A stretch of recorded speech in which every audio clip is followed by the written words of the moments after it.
Mladi bjeljinski pijanisti, predvođeni profesorom Bojanom Sofranićem, na ovogodišnjem republičkom takmičenju muzičkih škola u Banja Luci okitili su se brojnim nagradama.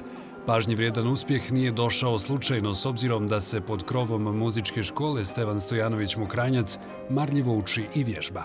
Sa ovim učenicima radim otprilike 6 godina, neki su moja prva generacija i samim tim još veći ponos jer sam ih ja iznegovao i sa njima radio od početka, a neki su učenici mojih kolega sa kojima sam ja napravio kolaboraciju. To je naš neki zajednički uspjeh jer je tu vladala jedna ogromna energija, napor i želja za dobrim rezultatima. To takmičenje u Banja Luci će nam svima ostati u lijepom sjećanju i svo to druženje, vježbanje i samo takmičenje i ta nagrada.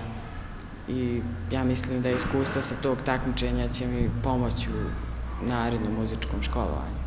Što se tiče takmičenja, jako sam zadovoljna i želim da se zahvalim mojoj profesorici Aleksandri i profesoru Bojanu.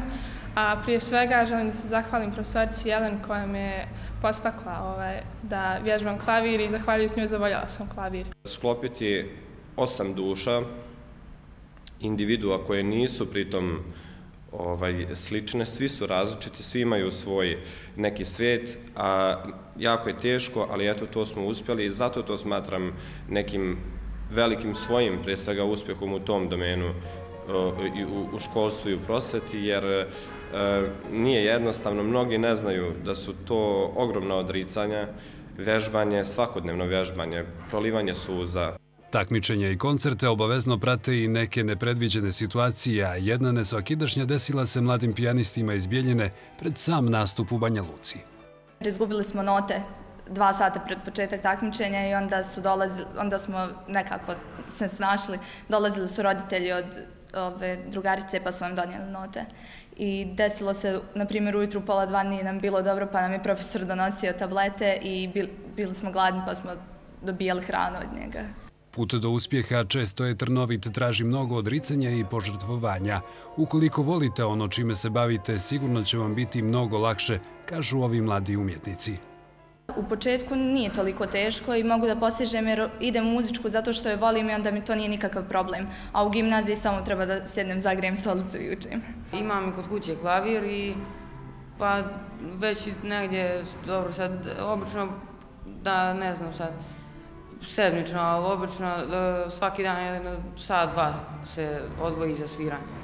Recimo, jel imaš omiljenog kompozitora, imaš na neko omiljeno djelo u kom posebno uživaš dok sviraš i dok interpretiraš? Pa nešto što je najljepše, nešto što najviše čovjeka oplemenjuje jeste duhovna i klasična muzika.